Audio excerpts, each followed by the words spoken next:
गेल्या काही दिवसात महाराष्ट्राच्या राजकारणात गुन्हेगारीकरणावरून जे सगळी वादावाद सुरू आहे त्या संदर्भातली रियाज भाटीवरून सुरू असलेले वादळ आता राष्ट्रवादीच्याच अंगाशी येण्याची चिन्ह आहेत। मी राष्ट्रवादीचा कार्यकर्ता होतो असा दावा भाटी यांनी माझा विशेष कार्यक्रमात केलाय।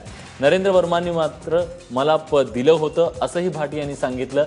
दाऊदशी संबंध असणाऱ्या रियाज भाटीला भाजपनं पाठीशी घातलं आणि आशिष शेलारांनी भाटी यांना एमसीएच्या मार्केटिंग कमिटीत घेतलं असा आरोप राष्ट्रवादीचे प्रवक्ते नवाब मलिक यांनी केलाय।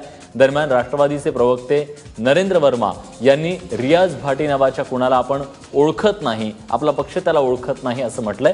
दरम्यान आशिष शेलार यांनी नवाब मलिक ज्यांनी हे आरोप केले त्यांच्यावर अब्रू नुकसानीचा दावा ठोकणार असल्याचा इशारा ट्विटरवरून दिला। जब राष्ट्रवादी कांग्रेस पार्टी बनी थी ना तो मैं राष्ट्रवादी कांग्रेस पार्टी में पद वाला था। अच्छा, राष्ट्रवादी तुमचं पद होतं?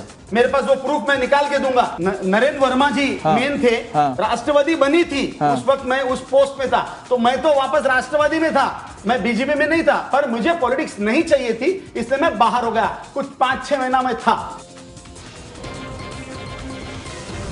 आप बोल रहे हो कि आप राष्ट्रवादी में थे, नवाब मलिक राष्ट्रवादी में रहे भी हुए होंगे तो आप पुरावा ला के दो।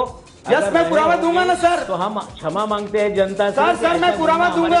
मैं राष्ट्रवादी में जो पोस्ट में था वो भारतीय जनता पार्टी में आप हैं, हम जनता से क्षमा मांगते हैं। सर बिल्कुल आपको मांगनी पड़ेगी, मेरे पास पुरावा है, मैं राष्ट्रवादी की पोस्ट में था। महाराष्ट्र और देश की जनता से माफी मांगते हैं।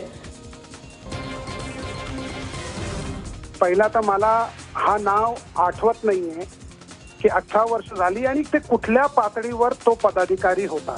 माझं म्हणणं असं आहे की त्याकडे जर पुरावे, मी काय बोललो, आमचा पक्ष प्रदेश, जिल्हा, तालुका, वॉर्डापर्यंत जातो। त्याची नेमणूक कुठे, मी सांगतोय की मी या नावाचा कुठलीही नेमणूक मी केलेली नाही। जर तो दावा करतोय त्याला सांगा पुरावे द्या, आम्ही त्याचा खोलात जाऊ ना। आणि या सगळ्या वादाच्या दरम्यान मलिकांनी वैद्यकीय उपचाराची गरज आहे असं म्हणत आशिष शेलार यांनी टीकेची झोड उठवली आहे। मलिक यांच्या विरोधात मी मानहानीचा खटला भरेनच, शिवाय पोलीस आयुक्तांनाच या प्रकरणी चौकशी करण्याला सांगेन। निवडणुकीत मलिक यांना टोळ्यांची गरज लागते, त्यांना वैद्यकीय उपचाराची गरज आहे असा पलटवार आशिष शेलार यांनी केलाय। मुख्यमंत्री दाऊद गँगचा बिमोड करतीलच, पण खोटं बोलणाऱ्या सुपारीबाज गँगचा बिमोड करण्यास मी समर्थ आहे असं देखील म्हणतायत आशिष शेलार। पुढे ते असं म्हणतात की रियाज भाटी भाजपच्या जुन्या कार्यकारिणीत नव्हताच, नवी कार्यकारिणी जाहीर व्हायची।